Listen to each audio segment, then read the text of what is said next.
Bonjour les amis, bienvenue dans cette nouvelle vidéo consacrée à l'Olympique Lyonnais. Alors vous le voyez à l'écran, un sondage a été réalisé par la Ligue 1 auprès des internautes, pas auprès des joueurs, auprès des internautes.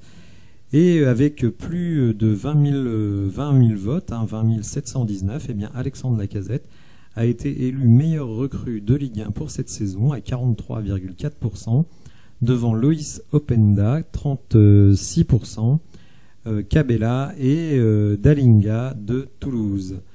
Donc bravo à Alexandre Lacazette. Alors profitons bien de cette meilleure recrue pour la saison 2022-2023 parce que, écoutez, peut-être qu'Alexandre Lacazette ne fera pas forcément long feu à l'Olympique Lyonnais. Alors attention, je ne veux pas faire peur à tout le monde, mais c'est pas moi qui le dis, c'est John Textor. Puisque John Textor, dans une interview donnée à un média brésilien, parle de l'Arabie Saoudite qui voudrait faire la razzia sur le coach et peut-être des joueurs de Botafogo, mais aussi, nous dit-il, sur son meilleur joueur à Lyon et à Crystal Palace. Alors en effet, dans les médias brésiliens, on nous apprenait il y a déjà quelques jours que le club de Cristiano Ronaldo, Al Nasser, était intéressé par l'entraîneur de Botafogo, actuel leader du championnat brésilien, avec 10 victoires et 2 défaites, 7 points d'avance sur le deuxième.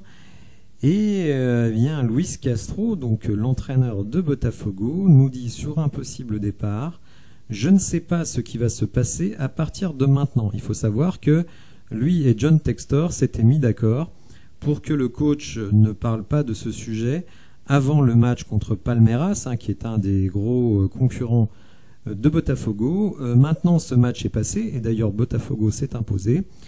Et donc, il ne serait pas du tout étonnant que Luis Castro parte de Botafogo, évidemment contre rémunération pour le club. Vous le savez, Botafogo, c'est une équipe qui est très endettée. Et John Textor, il voulait faire acheter des joueurs par l'Olympique Lyonnais et les prêter à Botafogo.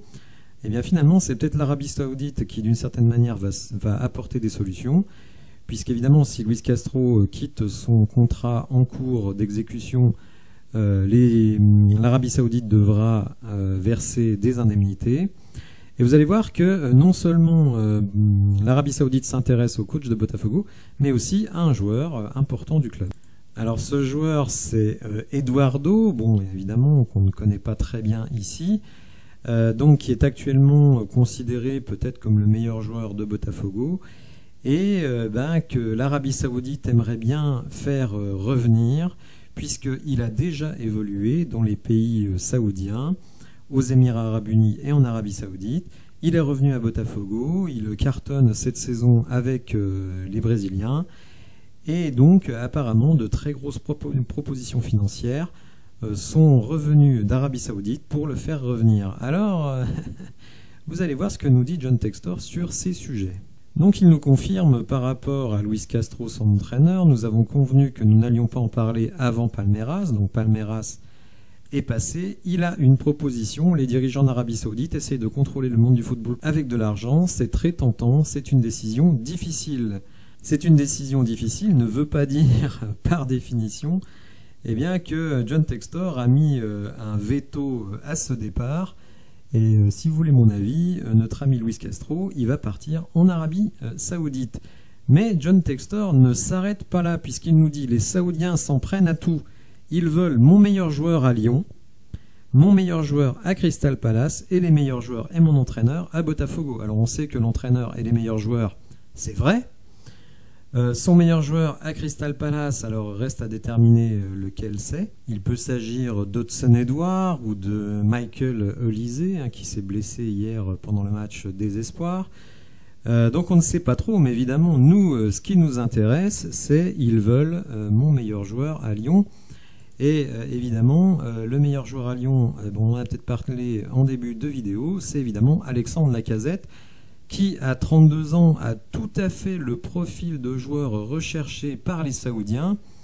Vous le savez, Lacazette perçoit un salaire important à l'OL, à peu près 5 millions d'euros. Imaginons que les Saoudiens, sachant qu'on ne fait pas de Coupe d'Europe l'année prochaine, viennent voir Alexandre Lacazette en lui disant on te donne 4 fois plus et on donne une grosse indemnité de transfert à ton club, eh bien, allez savoir ce qui peut se passer. Vous savez que l'OL est en pleine restructuration, en pleine révolution, et donc je crois qu'il ne faut absolument écarter aucune hypothèse. À titre d'exemple, on peut parler de Kalidou Koulibaly, qui d'une certaine manière est exactement dans la même situation que Alexandre Lacazette. Tiens, je viens de voir qu'il est né à Saint-Dié-des-Vosges, alors là j'en suis tout à fait surpris, mais enfin bon. Donc Kalidou Koulibaly, qui a 32 ans aussi, qui, on va dire, alors lui il est plutôt en échec à Chelsea, hein, donc ça peut se comprendre, mais vous voyez qu'il est parti à Al Hilal avec une valeur de 15 millions, valeur marchande de 15 millions, mais un transfert de 23 millions. Donc imaginons que les Saoudiens arrivent, disent à Lacazette, on va quadrupler ton salaire sur 2 ou 3 saisons, et on va donner 25 millions d'indemnités à l'Olympique Lyonnais. Alors nous, évidemment, les supporters, on serait dégoûtés, mais est-ce qu'on peut garantir que ça ne va pas se passer du tout ? En tout cas, moi, je ne vais pas garantir que ça ne peut pas se passer du tout. N'hésitez pas à me dire ce que vous pensez de cette histoire dans les commentaires. Si vous avez apprécié la vidéo, n'hésitez pas à la liker, à vous abonner à la chaîne, et je vous dis à bientôt pour de nouvelles infos. Merci, au revoir.